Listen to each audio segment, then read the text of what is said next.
मैं doctor Rajni Yadav, Gyandeep public school Shukabad मैं chairperson हूँ और पहली बार इस इवेंट में मैं आई हूँ, इस समिट में आई हूँ।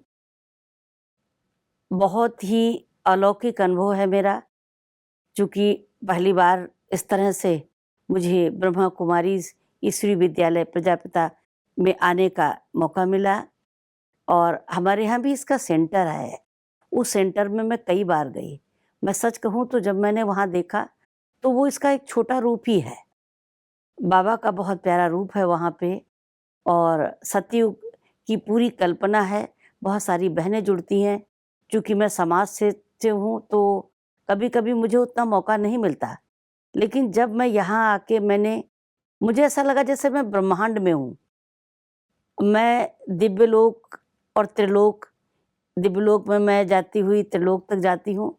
सच तो मैं बताऊँ कि मेरी कल्पना से भी कहीं बहुत अलौकिक जगह मैं सारी चीज़ों को जो अनुभव कर पा रही हूँ, जितने भी यहाँ वक्ता आए हैं और सच कहूँ तो जो मेरे दादी के दर्शन हुए, रतन मोहिनी जी के,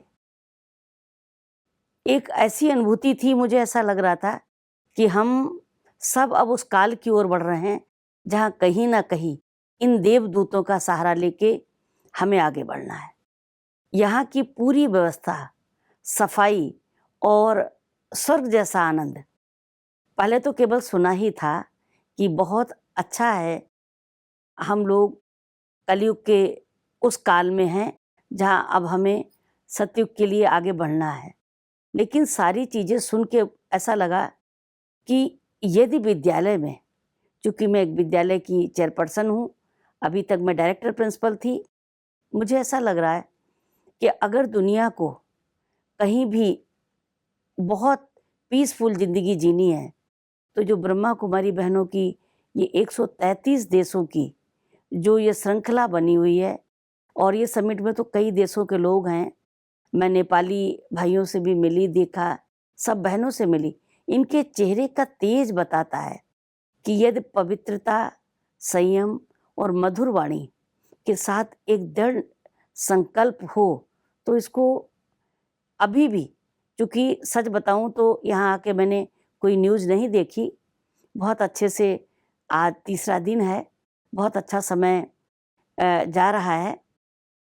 सात्विक भोजन, सात्विक विचार और अलौकिक वातावरण कोई दूसरी दुनिया में ही ले जा रहा है। तो यदि बच्चों में ये शिक्षा, पहले एक बार लगभग मैं बताऊँ 7-8 साल पहले की बात है, ब्रह्मा कुमारी बहनें हमारे विद्यालय में भी गई थी, तो उन्होंने बच्चों का एक ओरा चेक किया था कि उनके वो क्या था मुझे याद नहीं है, लेकिन उसके सर्किल जो चारों तरफ निकलता है उसका चेक किया था। तो कुछ बच्चों में बहुत अच्छा था, कुछ में चंचलता थी, नहीं था। यदि बच्चों को ये संस्कार हमारी शिक्षा में शामिल कर लिया जाए, आध्यात्मिक गुरु नो डाउट भारत है, शांति का दूत भी भारत है। आज पूरे विश्व में भारत को यदि बहुत अच्छी पहचान किसी ने दी है, तो इन ब्रह्मा कुमारी बहनों ने दी है। बहुत प्राउड फील होता है जब मंच से वक्ता ये बोलता है कि सारी कमान बहनों के, दादियों के हाथ में है, नारी शक्ति के हाथ में।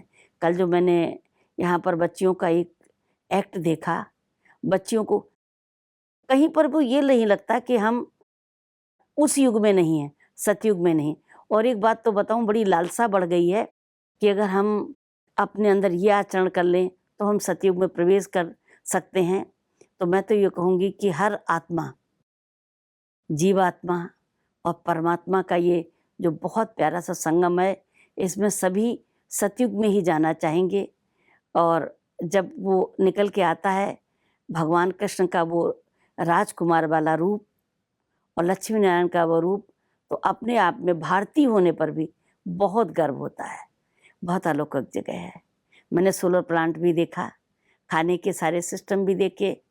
मुझे ऐसा लगता है कि बच्चों को आज से जो 50-60 वर्ष पहले बाबा और कहानियाँ सुनाते थे, वो कहानी यथार्थ रूप में माउंट आबू के इस जगह पे ब्रह्मा कुमारी के इस बहुत बड़े परिकल्प में साबित हो रही है। बहुत अच्छा लग रहा है।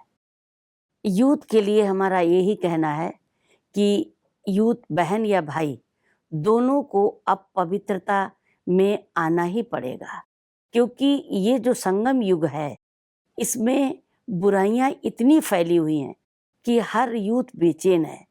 आज अगर हमें भारत को फिर विश्व गुरु, शांति गुरु बनाना है, क्योंकि भारत हमारा सबसे ज़्यादा युवा देश है और युवाओं का ये देश यदि यूथ ब्रह्मा कुमारी या अध्यात्म की इन संस्थाओं से जुड़ गए तो क्राइम शून्य पे जाने के लिए अपने आप बाध्य हो जाएगा। तो यूथ को अध्यात्म और योग, संयम, पवित्रता से जुड़ना ही पड़ेगा।